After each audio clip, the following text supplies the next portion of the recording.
Do you know what influenza is and how it affects us? Influenza, often referred to as the flu, is an infectious disease caused by the influenza virus. There are two primary types of this virus, influenza A and B. The type A influenza virus is further divided into subtypes based on two proteins on the surface of the virus, hemagglutinin, H, and neuraminidase, N. Now let's talk about seasonal or epidemic influenza. This is the kind of flu that we commonly encounter. The main circulating influenza viruses causing seasonal flu are human origin A, specifically the H1N1 and B H3N2 subtypes. These viruses undergo something called antigenic drift, which are gradual minor changes due to random point mutations. These changes can create a new viral subtype leading to a seasonal epidemic, where the disease prevalence is greater than expected. Outbreaks of seasonal flu typically occur during winter months from late December to early March. In contrast, pandemic influenza is associated with an antigenic shift. This is an abrupt major change that occurs when two different viral strains from different hosts mix.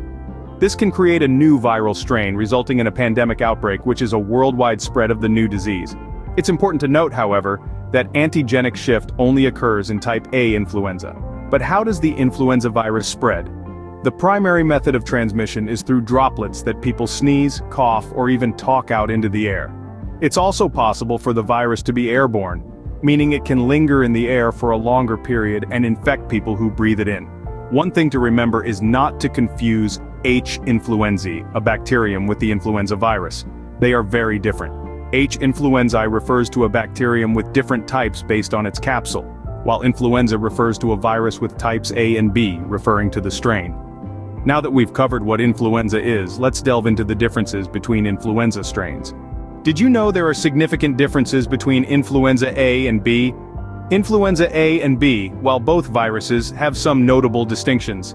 In terms of hosts, influenza A can infect humans, birds, and other mammals, while influenza B is specific to humans only.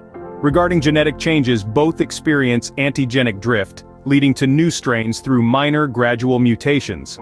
However, only influenza A undergoes antigenic shift, a sudden major change that occurs when two different viral strains from different hosts mix. This shift can result in new subtypes of the virus. These genetic variations play a role in the potential for outbreaks.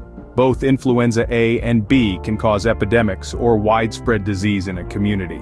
However, due to its ability for antigenic shift, only influenza A has the potential to cause pandemics, which are global outbreaks of disease. Understanding these differences is crucial in the treatment and prevention of influenza. Influenza is more than just a common cold. Let's explore its clinical features. The incubation period of this illness is usually between 1 to 4 days.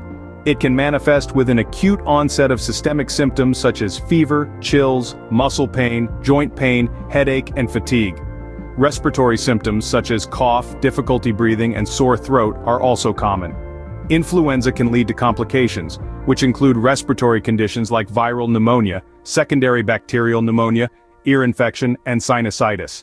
Muscular complications might involve muscle breakdown or inflammation, and neurological issues can range from encephalitis and meningitis to Guillain-Barré syndrome. Diagnosis is primarily based on these symptoms during the influenza season. Nasopharyngeal swabs can be used for rapid antigen detection, direct fluorescent antigen detection, and reverse transcription polymerase chain reaction, which is the gold standard. Serology is rarely used for clinical management. Knowing the symptoms and complications can help in early detection and treatment. Influenza can be dangerous, but there are ways to treat and prevent it. When it comes to treatment, the primary method is supportive care, especially for those with severe infections or at a high risk of complications. This could include the elderly or those with pulmonary or cardiac diseases.